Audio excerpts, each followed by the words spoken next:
But the genesis of it all is that, in a nutshell, we'll look at some data. In 1990, the school started off with the first team of Kaos Pilots. That took them into 93. The man Uffe Elbæk, recently Cultural Minister of Denmark, he started it all. He had an amazing team along with him that created what we do these days. He stepped down in 2000 and something. And then the new boy stepped in, and I'm going to try and pronounce it correct, but his name is Christer Vindelø Lidzelius. He's Swedish. But so the genesis for the school starts in Aarhus, Denmark. It's the second largest city in Denmark. We think of ourselves as a global school, in the idea that most of what we do is for the globe. And with that, we have these three elements here. Our mission is to be the best school for the world, in the sense that we try and do things with good thought and win-win for everyone that we work with. Our values are very simple. They're playfulness, they're real world, they're balanced, there's compassion, risk-taking, and streetwise. Now, for many people entering the school, this is sometimes bewildering because now you have to attach yourself to it, but you can think of them as a stepping stone, something to lean against stepping into this chaotic world. Our purpose, positive societal change. So we try and work with many elements to make sure that we incorporate as many things as possible. All of this leads into 3 tracks, or it's a 3-year program. In this program, we look at very new ways of doing stuff, but also a lot of traditional elements or traditional knowledge. So in sense, the education in itself is an integrative and very multidisciplinary approach. We attach a lot of things, and I'm going to try and give you some insights into it. But in the 3 years, you're basically going through around a little bit of organizational theory, development, social sciences. The anthropologies are there for understanding people. Psychology is a mix in it. There's pedagogy, there's design, and design in its broadness, where we take processes and work with them. The idea of chaos comes through within complexity theory. There's leadership that is for the individual, but also for the team that you work with. Then there's business, because one has to do business, right? There's always a sustainable element. We're working with the abstract, and sometimes it's difficult to convince people that you also have to make a living in this world. So all of this in this 3-year program makes a very chaotic person, or you're in this chaos constantly. The 3 years is from day one, or actually from when you start off, there's a lot of things that you have to take in consideration. I've put the self in chaos here because it's a transformational experience in the sense that you're having to accommodate yourself, but also accommodate the people that you work with. The education is based on a lot of team dynamics, so we learn within teams. During this learning experience, there's some solids that you will get out of it. These solids is that there's a heightened concentration and focus in your work. Stimulating all senses is a kind of a prerequisite, a must. You're always very emotionally involved because the work that we do is, yes, complex or very abstract, but there's always a human factor in it. So these theories always has a human implication. And how does one work with that? So you as the person is in a process of doing or being, and that in a sense is undergoing. There's a flux about it. There's never a quiet moment. Well, sometimes. You anticipate, you consume. You have to work with the raw stuff. The education in classic moments puts you in very not so normal situations where you have to tackle things that are in one way ordinary but also very extraordinary. There's a lot of playfulness. We try not to take ourselves too seriously. We have the rule number 6. The subjects that we train are 4 pillars, 4 things that really combines how the mind works after this program. But it's business design, project design, process design, which we lean on a lot, and then leadership. And these you could also say is the brackets of how the 3 years runs in. Leadership echoes through all 3 of these. The cool thing is that we do a lot of concentration on the individual. Because you have to know your place within the team. The learning is based in this kind of team formality. There has been teams since 1991, which was team 1, and now we're up until team 20. So there's always this team, like you move through these pillars as a team. Individually you work, yes, but the learning is generated within the team. So how does one keep to that? So here, I wanted to also just take a little bit of time to introduce or give you a sense of most of the learning that happens, self or team-based, is that most things are done hands-on. So you're diving headfirst into many of these theories here. We are not getting very deep into many of them. It's always, you're getting enough to push forward, right? So from the first interaction with the school, which is the admission workshop, where students come in and they make application, get into school. That's a long story we won't get into. From day 1 already, you're working with a real client. So knowledge is really being put into flux immediately. There's real challenges or real design problems that we attack. Now the way we attack these is with trying to look at tools that are conceptual, because all the time we're working with very abstract stuff. So how does one take this abstract and nail it down into a process or a system that kind of solidifies what you're doing? So I wanted to introduce 2 tools that we use normally when we're starting off with projects.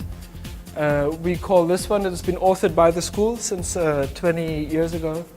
This one here is called projecting, and classically we would think of the project in 3 stages.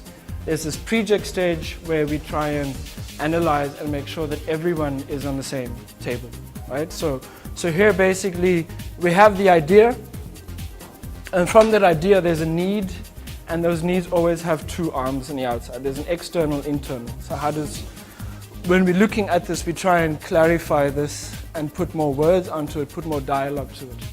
And once you've established that, you get closer to defining or having a purpose, combining the people you're working with. From this purpose comes a set of values of how do we orientate ourselves, what is our protocols. Yeah? And from there you get a very solid concept that now is something that we can start working from. From there you try and attach a team that kind of understands this track that we've gone through. And from that there we now build in structure or infrastructure. How do we do this? When do we do this? And by then you get closer to the idea of where one is in praxis. How are we doing it? Now once this is clarified in the projecting phase, which is these 1, 2, 3 elements, then we try and do something that was introduced by some clever guys in Silicon Valley. They call the Grove Consultants International. And a prolific visualizer, his name is David Sibbett, created this game plan. But why we use this is to make sure that now that when this team is organized, that we can create an overview of the entire project and make sure that 5 diverse people in this group can get a full understanding of what it is. So in the front of this arrow, or the behind of the arrow, we would list down all the team members. We'll put down there, in this kind of scenario here, we put down resources and all our competencies. Now for us to get to our vision, which is up here, there'll be a set of stages that we want to go through. So in this time of using the tool, we talk and dialogue and put down stages. We would need to, hypothetically, we want to get from Cape Town to Joburg. So there'll be some stages we have to look at.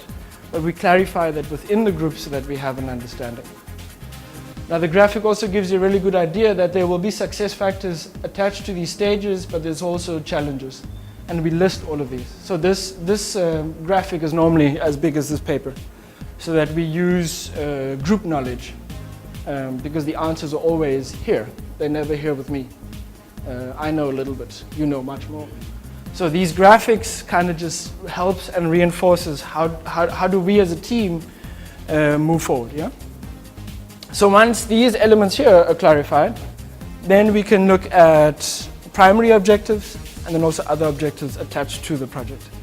Now once this is done, I think your team has, or your group has a very good idea of where does my competency come in, where does resources come in, and how do I fit into the team. Now with that clarified within this kind of project phase, you have a team that can be really good in performance because we've clarified, we have the same picture, and it leaves space for more challenges coming out, but at one point you have a base to work from. And in project management, when one doesn't have this kind of projecting stuff nailed down, 2 weeks, 3 weeks down the line, you have James saying, yeah, I don't want to be in here anymore. And if you could have used the projecting, you can clarify all this, kind of get people's emotions into the project. Where are we standing? Why are we doing this?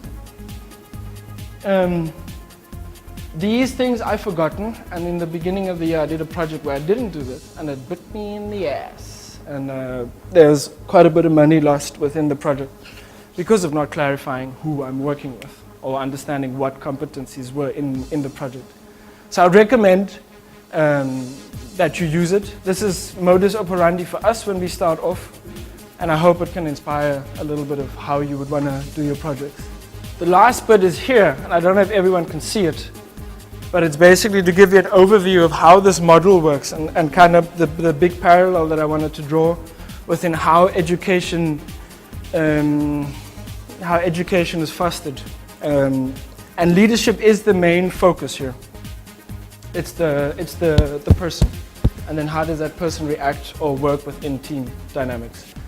And within here, we concentrate on mental toughness, situational leadership, positive psychology, and the humanism in all of this. There's always a human factor in what we do. The abstractness of design is super cool for talking in weird ways, but how does it implicate us as human beings, right?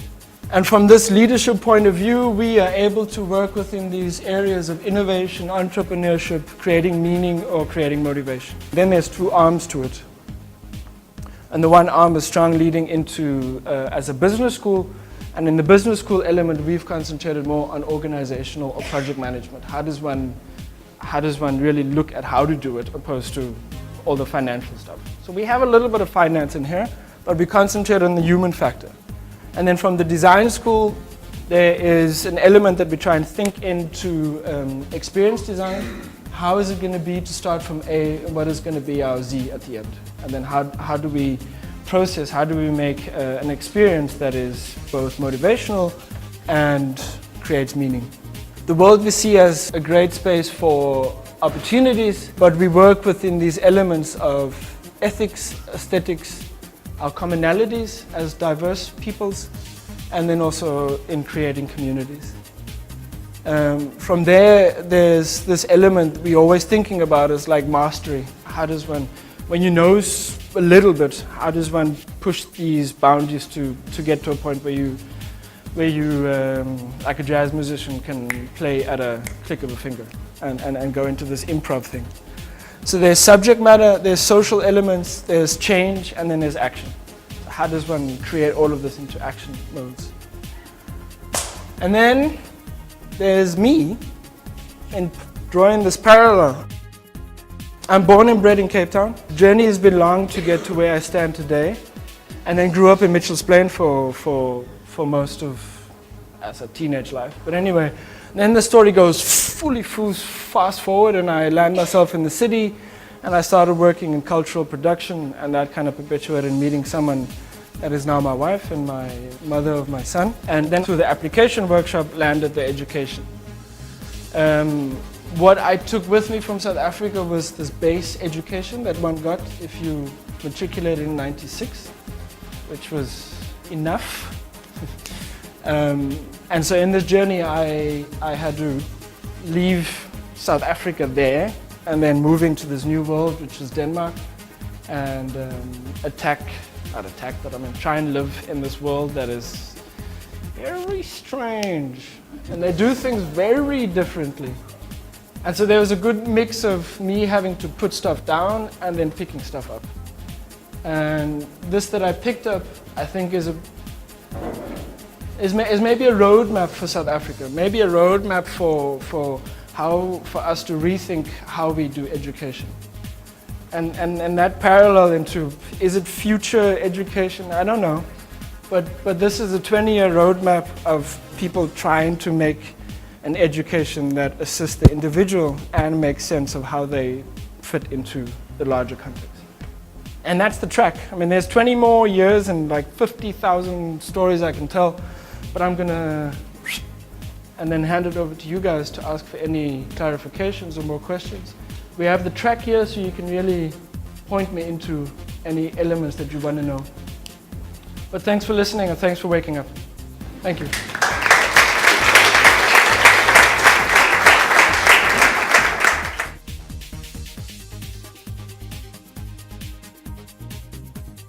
I mean, classically what the alumni has been doing, and we, about a year and a half ago, we had a 20th anniversary. We 650 strong alumni, and that's from team 1 to team now. And classically these individuals find themselves in leadership positions where they're leading maybe 3-4 people, and then that spreads out to bigger. Majority of the people have taken this knowledge that they've gained and then created a sustainable business where they have very strong social challenges they're looking at, and then building a business from there. So you have many more micro businesses, which I also think is a traditional thing for Danish society. It's like smaller, where they can concentrate and be more apt at what they do, and then spread out. So there's a tradition of more, some guys going solo, guys and girls going solo, but then there's a larger group where we team up. So there's 3 Kaos Pilots working together within consultation, where we're working within this world here, this field of process, or change management. Many others work within arts and culture, and that crossroads of how to do it. But classically, individuals go stand on their own, because within the 3 years, you're apt enough to handle larger groups or to manifest ideas in your head.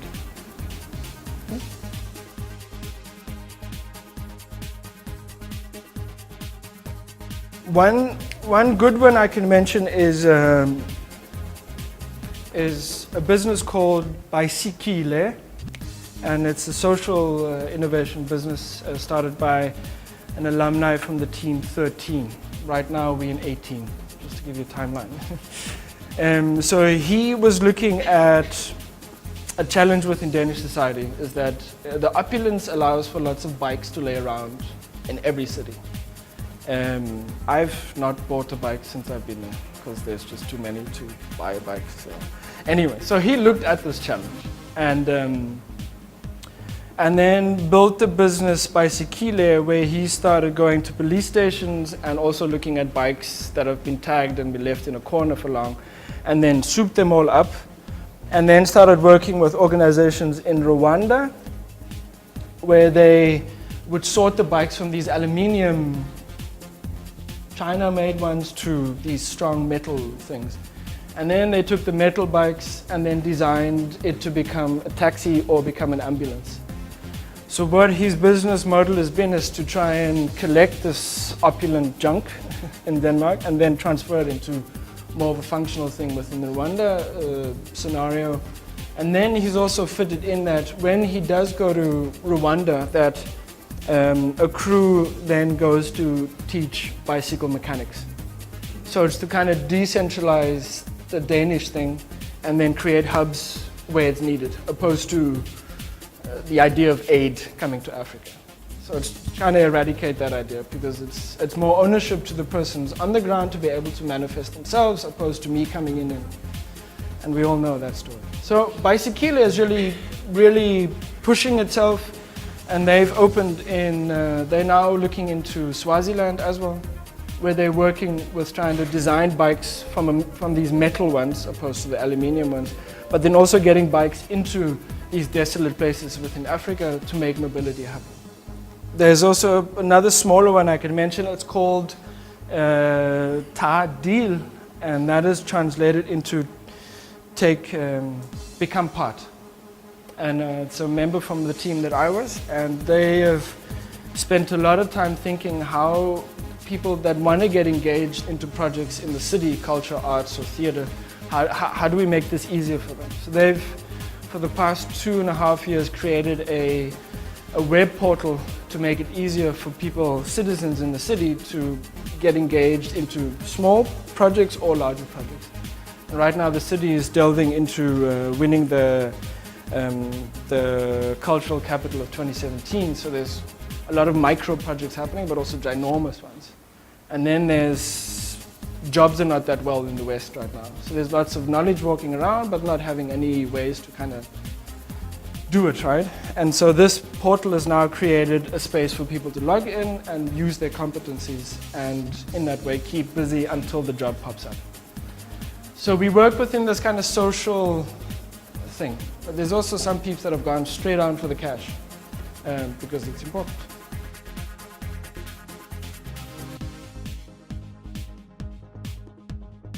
Yes. Again, from the genesis of the first day, I mean, also the team dynamics is that there will be strong individuals that will always jump up, right? And so there's also another side to leadership is fellowship.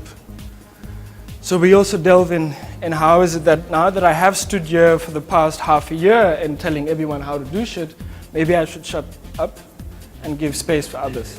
So there's that dynamic where you try and you give a little and then you pull back a little bit. Because it's a rough journey. So maybe your competency and the style of leadership that you present within the first project is cool. We need to go autocratic. But then maybe in another project you have to calm down and let's have a flat structure, because then that perpetuates a bigger project. So there's this dynamic that's going like this constantly, and also maybe a little bit more like that. But everyone does get a chance. Maybe not fully in leading a group within a project, but like self-leadership and also in smaller groups. Like the teams normally break up. They're 32 classically, and then they break into smaller groups when attacking challenges.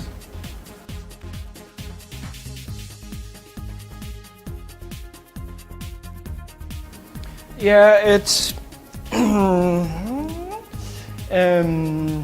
there's a small group in the city that we work with. And just to give a quickie is that the Kaos Pilots in Aarhus is in a very specific street called Milegel. It's number 35. They started there in 1990. The walls speak of everything that they've done. It's a space of absolute vibrance, and it informs quite a lot of the culture. It's a venue where stuff happens. Now, Kaos Pilots is one part. There's an element before that called Frontrunners, and a crazy group of people decided to make a rock concert in the Red Square in Russia time, right? And that kind of started this thing. But what that space, Milegel in itself, does is that all these theories that we work with kind of washes into the cultural sphere. And so what has happened is that there's a small group, or let's put it this way, the municipality had this old train yard, enormous, beautiful building built in 18, it's been standing empty for 15 years or so. And so a small group came in, and they master cabinet makers, architects, industrial designers, some thinky maker people. And they wanted to have a space for them to realize their ideas. So they didn't get the administration building, they got the old woodwork and garage building in the back. And so using many of these ways of clarifying why you're here, what you want to do, they started building. I mean, they got permission to use House A, which was an old mechanics house. And that was in 2009. And so in close connection to getting Kaos Pilot projects into that space and Kaos Pilots alumni working within that sphere, the group has managed to create what is now called Institute for X, which is a space for doing or exhibiting or playing. And they started with building A. Current day, they've accumulated building A, B, C, D, E, and F, where now that is it's a hub, and if I can draw the pictures, that is this really amazing Scandinavian clean line mush up with this old school da-da-da-da, and then boom, at the back it's this kind of shanty town with design aesthetic that's just popped up. And so you have this beautiful conversation between really new and really old, and this beautiful symmetry between working with these kind of theories of making projects on a humanist base opposed to how Kommune is.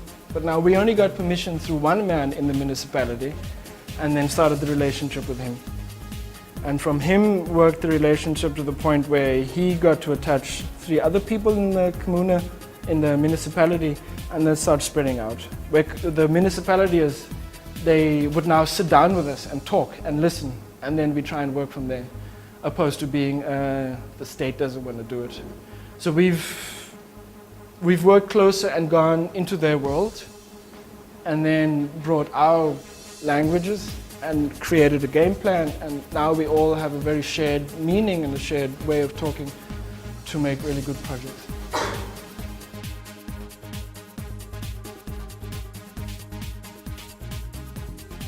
Good question, because now it made me think. The thing and how we get here is called the outpost, and within this second track here, after your 4th semester, the school dislocates from its hub in Aarhus, and they basically take the school to a city that is interesting and drops the team into it. And so then the team needs to work with local clients, work with local initiatives, and not just try out, but manifest what we've learned in this new context. And it's easy to talk about it. It is fucking difficult in the real. My team, Team 14, we got dropped into Shanghai. We got an office similar to this with no walls, empty.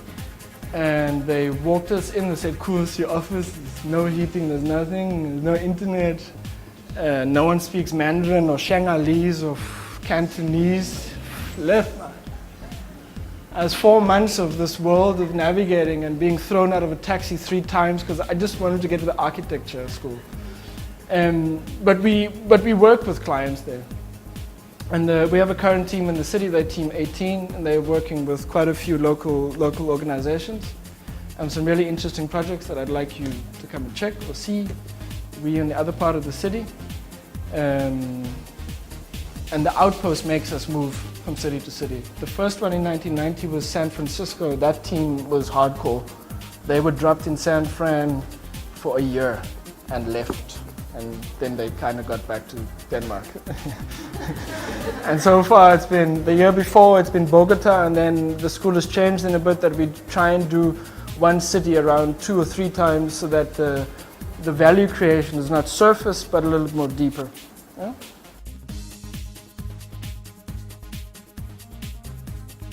There's facilitators. William is team leader and I'm his assistant. And so there is always this strong arm of facilitation. And it's not in any way that we're teaching these guys anything. Because again, they know much more than we do. So we try and be steerers or navigators in a sense. So we've assisted in identifying, there's an empty apartment, go and get it. Or there's a client, go and get it, in that sense.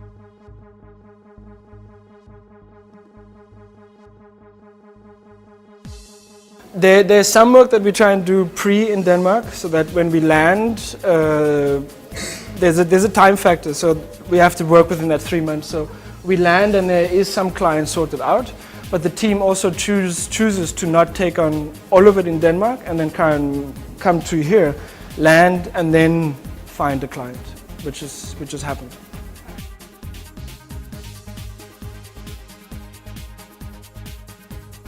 Nice question. There's a call for 35 students about 2 months now, wherever. About 3 months before. Like right now, I think we've got Team 20. But anyway, there's an application that is part writing but lots of action. And that gets sent into the school, and I think we had around 80 this year. And then this is the other cool thing. Students in this second track again, they assist in choosing the next team. that comes in. And in this admission, we have the application as one part, and then there's an admission workshop which is 3 days long.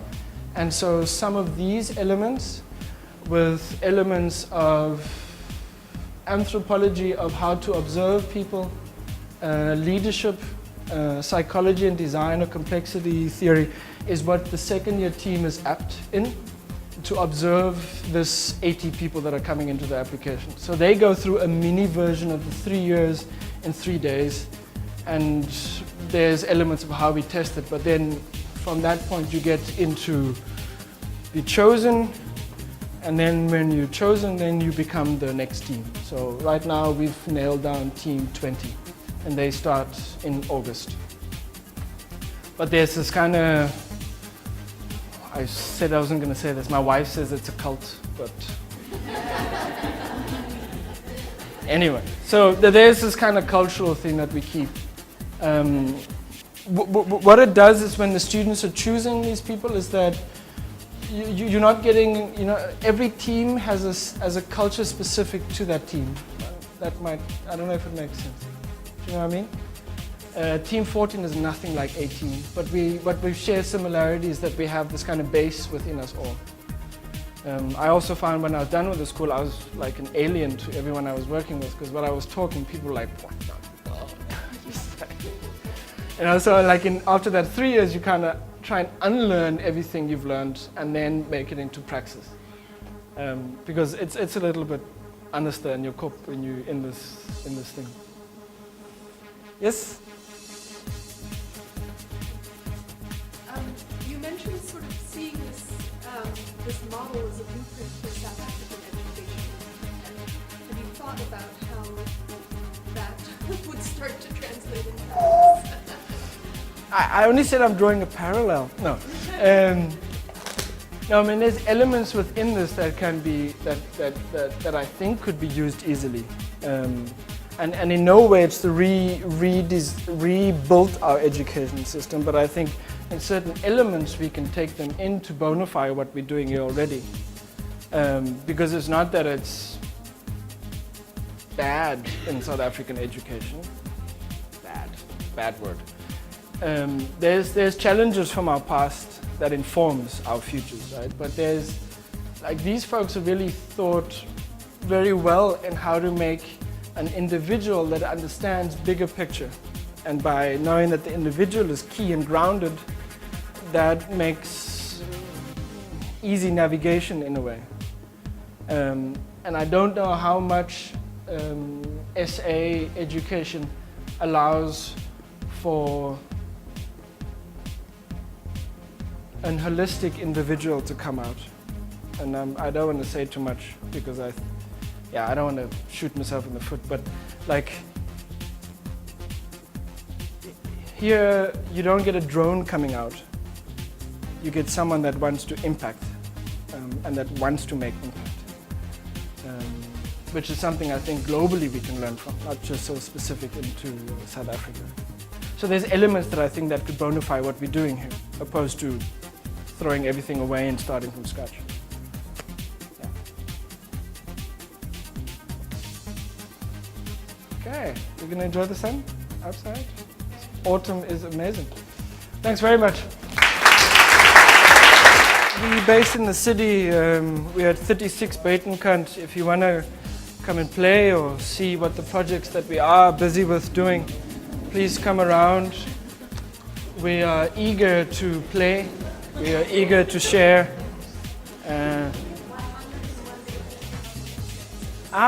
Okay. One little thing that Team 18 members just reminded me of. We've got a very ambitious, it's going to take a little bit of time. We've got a very big project that we're busy with. Started last year in Bogota in Colombia, and the idea was to create 100 citizen-driven interventions within the city. Bogota managed to do quite a bit, 270 to be exact. Yeah? Every Wednesday since we've landed, we have a presentation of where we are within building this 101 day. 36 Buitenkant from 6 till 8. It's action-driven workshopping. It's trying to get your idea from idea into praxis. Citizen interventions could be anything like making a zebra crossing where it's needed, because some people just drive too manically, or making dreams for a neighborhood or for a street manifested. So there's many ways that one can do this. I mean, it could be happening, it could be art-based, it could be more social-based. But we're very open to share this with you and even for you to come and help manifesting Cape Town's 101 Day. Dankie baie.